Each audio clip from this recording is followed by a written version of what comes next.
এটা আমার শখের হাঁস ছিল, কিন্তু আপারা সবাই আছে আমাদের বাসায়, কিন্তু আজকে আমাদের খাবার কিছু নাই, তাই আমি বললাম শখের হাঁস সাথে গিয়েছে, এটা আমি জব করে ওর সবাইকে খাওয়াবো। আপনারা দেখুন আমি হাঁসটা বাছবো কিভাবে।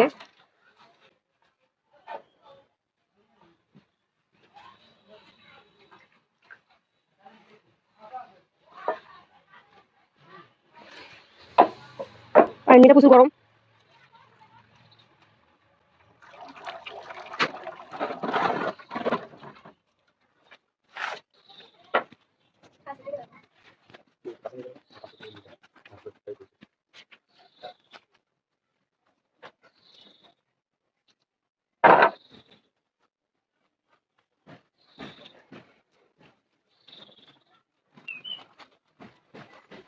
পরিষ্কার করাটা খুব সহজ, গরম পানিতে ভিজিয়ে দিলে জিনিসটা তাড়াতাড়ি পরিষ্কার হয়। তা আমি সেভাবে করে নিচ্ছি, সুন্দরভাবে হচ্ছে পরিষ্কার।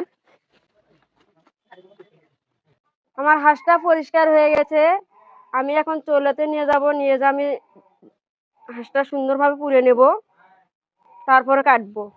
আপনারা দেখুন এখন ঘাড়ে নিচ্ছি, ঘাড়ে নিয়ে যাব চুলাতে।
হাঁসটা ধরতে অনেক সমস্যা হচ্ছে, কিন্তু আমি ভাবতেছি আমার হাঁসটা পুষতেই হবে সুন্দর করে।